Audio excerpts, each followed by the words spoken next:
Bien, je vous invite à prendre votre Bible avec moi et nous allons reprendre notre étude dans le prophète Ésaïe, le chapitre 45.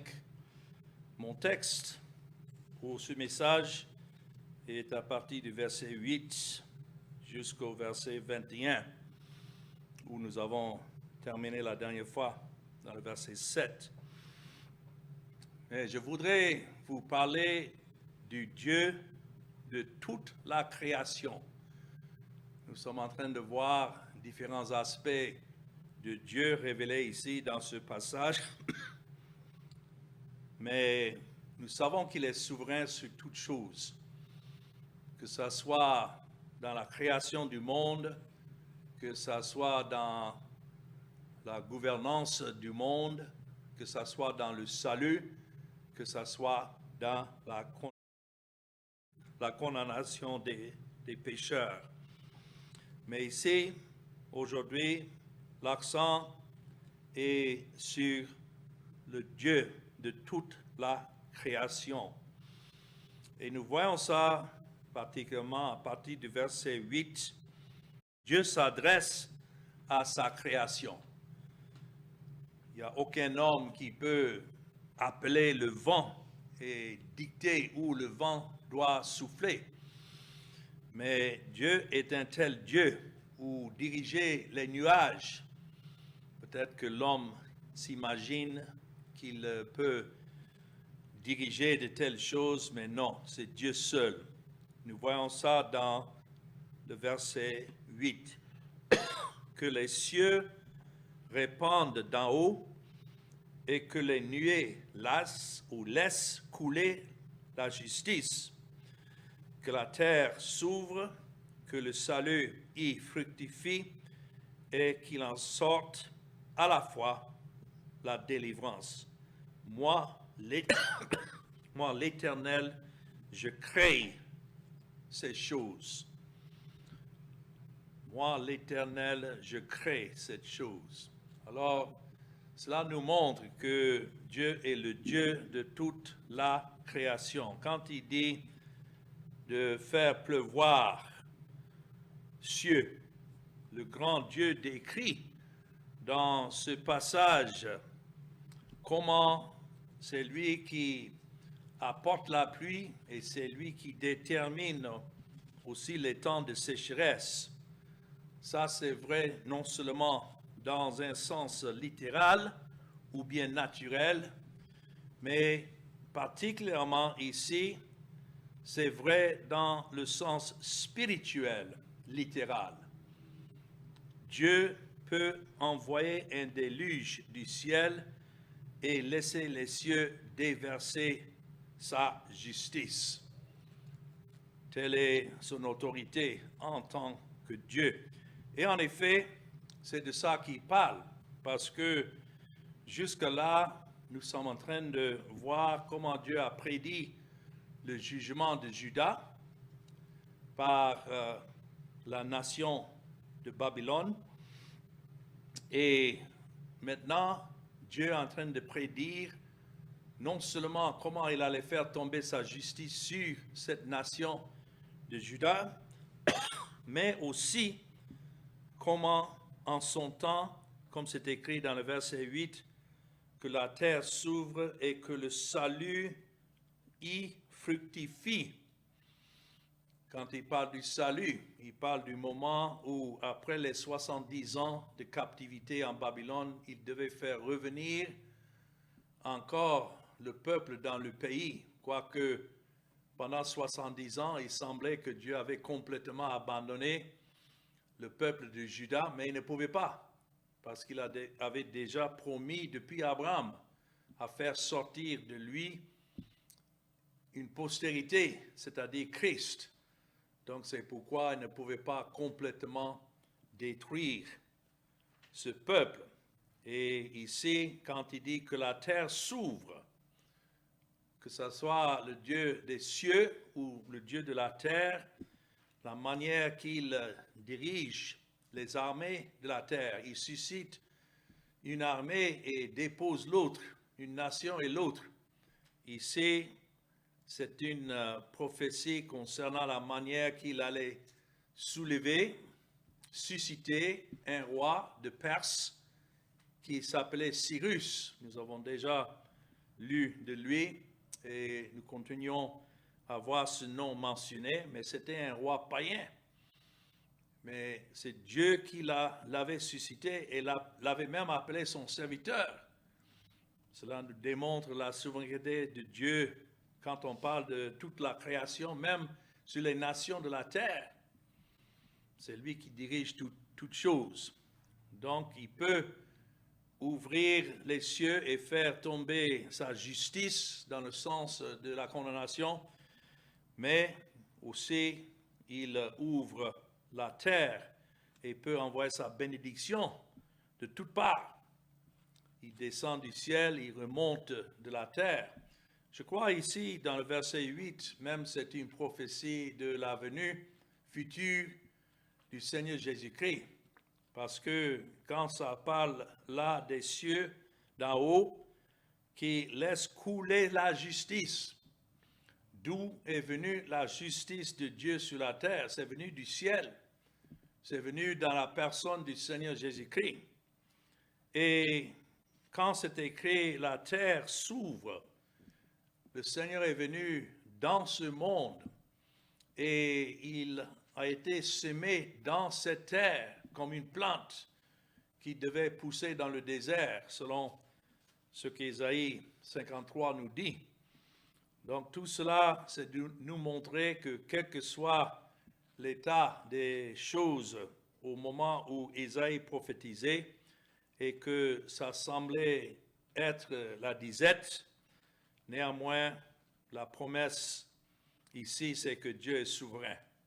Et c'est une bonne chose pour nous de nous rappeler de cela quand nous traversons des moments difficiles. Et nous nous posons la question, où donc est la justice de Dieu? Où donc est le salut de Dieu?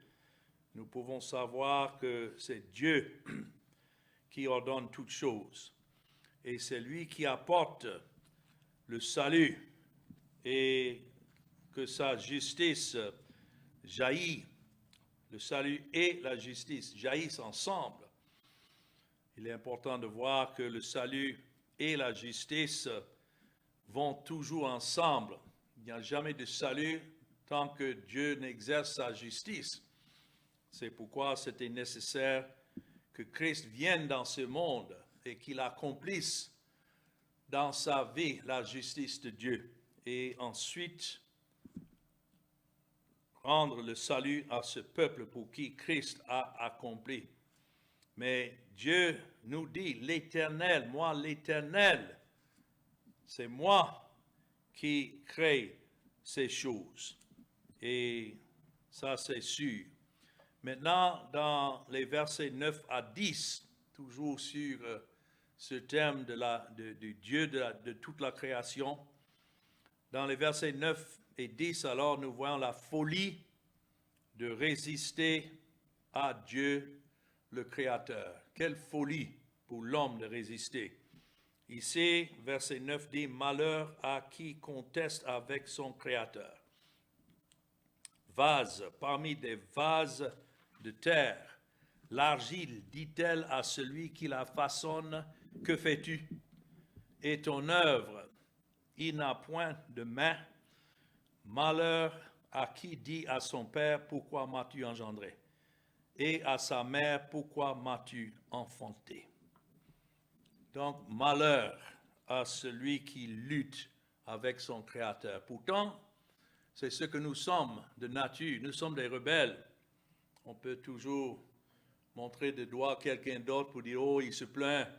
Mais combien de fois nous nous plaignons de ce que Dieu fait dans nos vies, comme si ce qu'il fait n'est pas juste. Non, tout ce que Dieu fait est juste, et c'est juste parce que Dieu le fait. Donc, malheur à celui qui lutte avec son Créateur. Savoir que Dieu est le Créateur de toutes choses devrait nous faire hésiter à nous opposer à lui de quelque manière que ce soit. Et c'est aussi insensé, comme c'est présenté ici dans le texte, que l'argile dit à celui qui l'a formé, qu'est-ce que tu fabriques? Imaginez poser une telle question à Dieu. Il est insensé de s'opposer à notre Créateur, car c'est lui qui a créé toutes choses et a mis en place toutes choses selon sa volonté. Exactement comme il a créé toutes choses, il peut aussi briser. C'est son droit. Il donne, mais aussi c'est son droit d'enlever.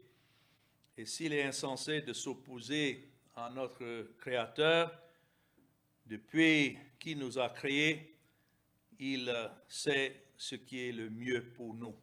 Oh, qu'il nous donne cette grâce de nous apaiser, de nous abaisser devant lui et de lui donner la gloire en toutes choses. Combien il est insensé de s'opposer à notre Créateur, parce que nous lui devons la plus grande adoration. C'est tout. Et surtout pour les Juifs ici, leur plainte, c'est que Dieu avait déjà dit que pour leur délivrance, après les 70 ans de captivité, il allait susciter un roi païen. Pour un Juif, rien ne pouvait le fâcher plus que d'imaginer qu'un roi païen serait la source de leur délivrance, tellement ils étaient fiers de leur héritage. Mais cette idée était assez répandue que les Juifs ont murmuré au sujet du décret de Dieu qu'un païen les délivrerait. Le païen, il s'agissait de Cyrus encore. Plus de 100 ans avant que cela n'ait arrivé, en fait presque 200 ans, néanmoins Dieu l'avait indiqué que ça serait à la main de ce roi païen qui n'existait pas encore au moment où cette prophétie était annoncée. Cyrus n'existait pas. Mais quand le moment est arrivé, puisque Dieu est le Dieu de toute la création, donc effectivement, il est venu contre Babylone avec son armée, et c'est là les Perses maintenant dominaient les Babyloniens. Mais c'est à cause de cela que cette plainte, ces murmures se déplaçaient. Et c'est pourquoi Dieu leur pose la question, mais quelle argile, dit-elle à celui qui la façonne, que fais-tu? Et ton œuvre, il n'a point de mains. Quand il dit ton œuvre n'a point de mains, la seule chose plus insensée que la créature qui résiste et s'oppose au Créateur est que la créature croit qu'il n'y a pas de Créateur. Nous entendons les gens dire aujourd'hui, mais les seules mains que Dieu a sont vos mains, et les seuls pieds que Dieu a sont vos pieds, et les seuls yeux que Dieu a sont vos yeux. Quelle folie d'imaginer comme ça. Non, c'est Dieu qui est souverain, et nous vivons aux dépens de lui. C'est pourquoi Ésaïe représente ici un pot en argile, l'œuvre du potier disant mon potier n'a pas de main. C'est une manière de dire que Dieu ne peut pas faire ce qu'il veut sans moi. Quelle folie d'imaginer que c'est l'homme qui va dicter à Dieu ce qu'il doit faire. Et puis de dire malheur à celui qui dit à son père. C'est toujours dans le même contexte, dans le verset 10. Qu'engendre-tu? L'engendré n'a pas son mot à dire sur sa venue. Nous n'avons pas dicté ce que nous serions, mais cela a été décidé pour nous. Donc c'est pourquoi c'est simplement insensé de penser ou bien de questionner, ou bien d'accuser Dieu sur la façon dont il nous a créés. On peut se plaindre de la couleur de notre peau, on peut se plaindre de notre emplacement dans le monde, on peut se plaindre de notre taille, on peut se plaindre de beaucoup de choses, mais qui est-ce qui nous dirige? C'est Dieu qui nous a engendrés. Donc chacun de nous, quelle que soit notre force, nos faiblesses, chacun de nous a ses triomphes et ses défis, mais c'est Dieu qui dirige en toutes choses. Nous devons simplement accepter et nous agenouiller devant Dieu de ce que nous sommes et regarder à lui pour toutes choses. Ça, c'est surtout vrai dans le sens de notre salut. Personne ne peut se délivrer. Nous sommes complètement incapables de faire quoi que ce soit. C'est Dieu qui nous a créés tels que nous sommes. Et s'il doit nous sauver, c'est seulement Dieu qui a cette autorité et ce pouvoir. Et personne ne peut se plaindre ou dire « Pourquoi m'as-tu engendré ?» Même si c'est quelqu'un qui est formé pour la condamnation, Dieu est souverain. Nous voyons ça surtout dans Romains chapitre 9. Si vous voulez, regardez là, Romains chapitre 9. C'est cet argument que Paul prend ici dans le verset 20. Ô homme, toi plutôt, qui es-tu pour contester avec Dieu? Le vase d'argile, dira-t-il à celui qui l'a formé, pourquoi m'as-tu fait ainsi? Le potier n'est-il pas maître de l'argile pour faire avec la même masse un vase d'honneur et un vase d'un usage vil? Et que dire? Ouais, ça va dans les deux sens, que ce soit dans le sens de la condamnation ou bien dans le sens du salut. Que dire si Dieu, voulant montrer sa colère et faire connaître sa puissance, a supporté avec une grande patience des vases de colère formés quoi? Pour la perdition. Même en cela, personne ne peut dire, mais pourquoi m'a-t-il engendré ainsi?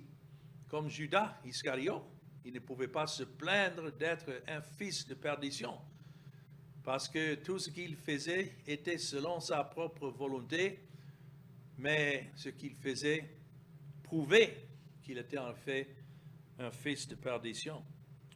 Ou bien, verset 23, s'il a voulu faire connaître la richesse de sa gloire envers des vases de miséricorde, qui a fait la différence entre des vases de miséricorde et des vases de colère?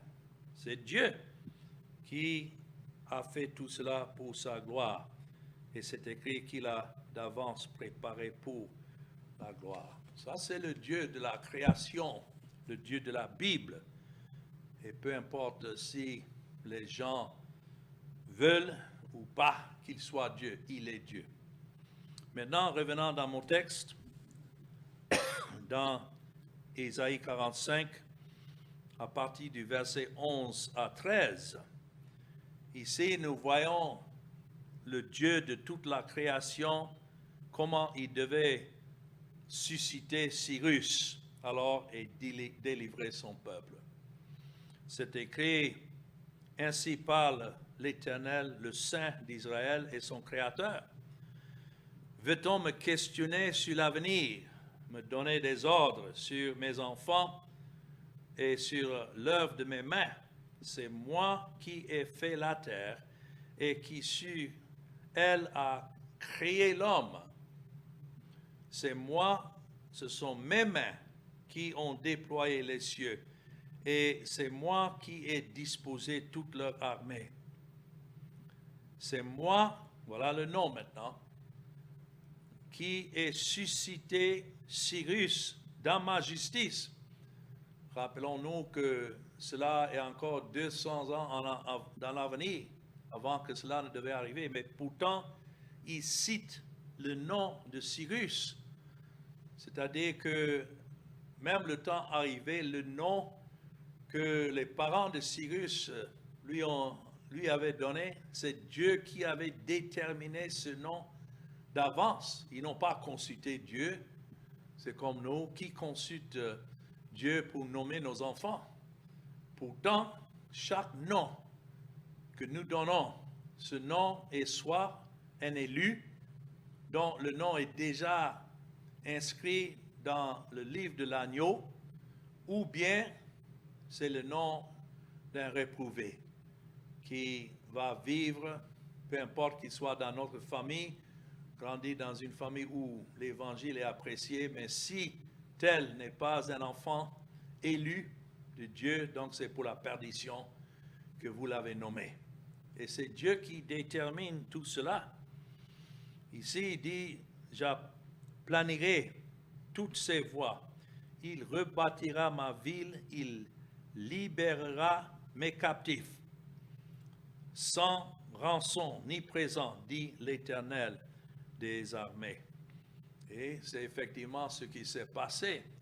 Après les 70 ans de captivité, Dieu a suscité Cyrus, qui est venu de ce qu'on appelle aujourd'hui Iran. Il était perse et il a pu vaincre le grand royaume de Babylone, ce que nous connaissons aujourd'hui comme par Irak. Mais c'est Dieu qui a ordonné à ce qu'il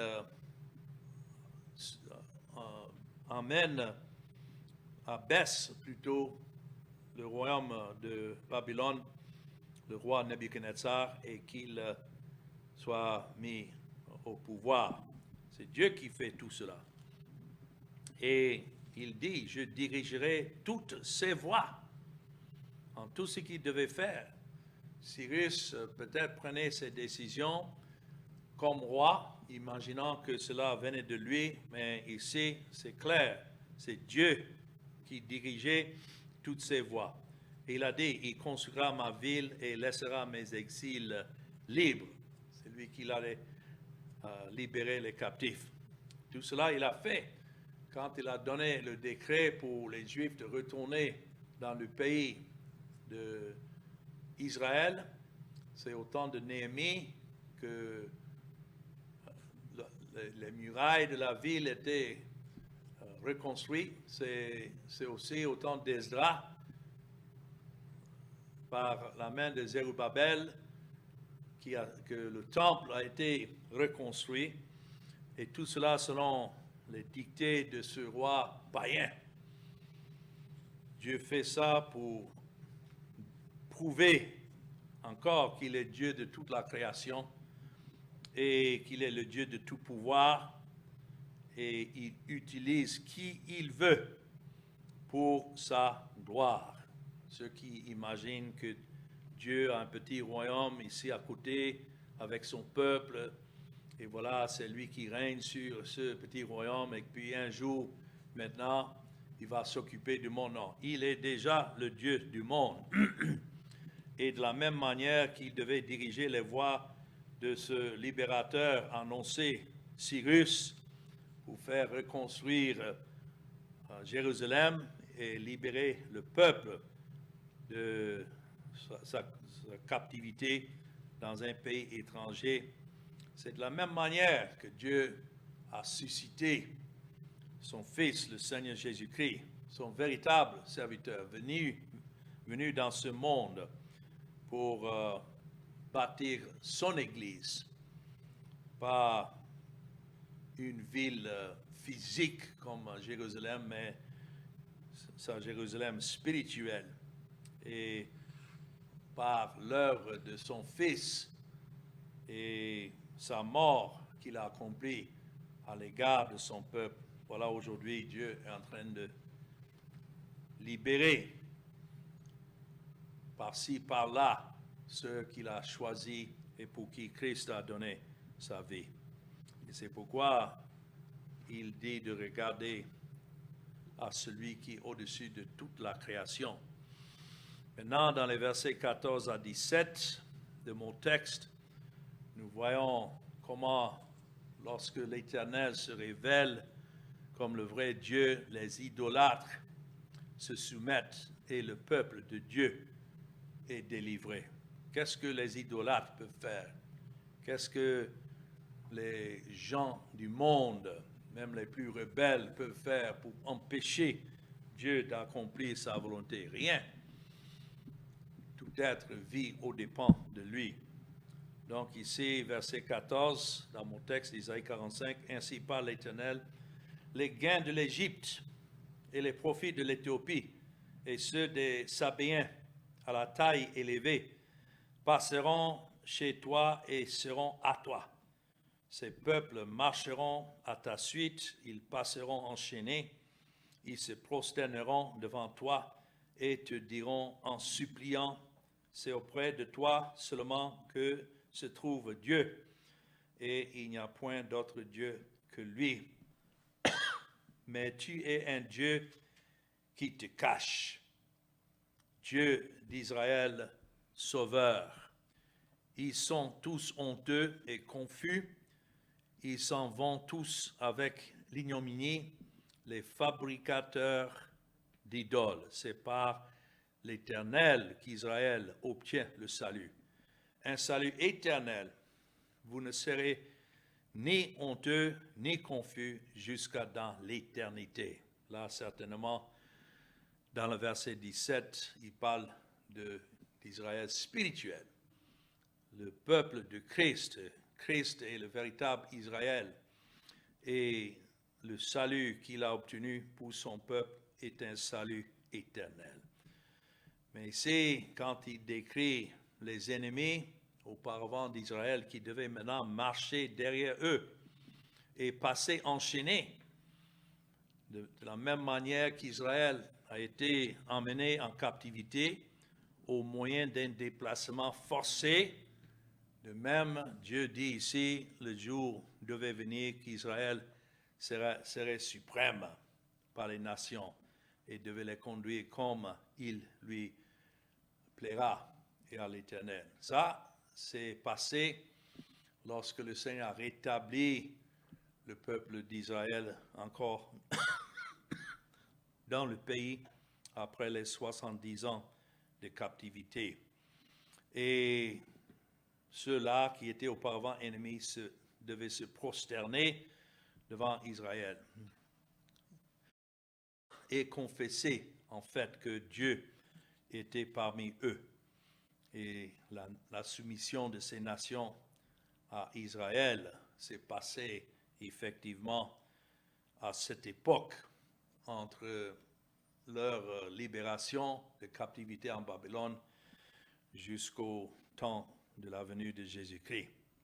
Mais en voyant cela, les nations devaient exclamer qu'en effet, Dieu est véritablement Dieu.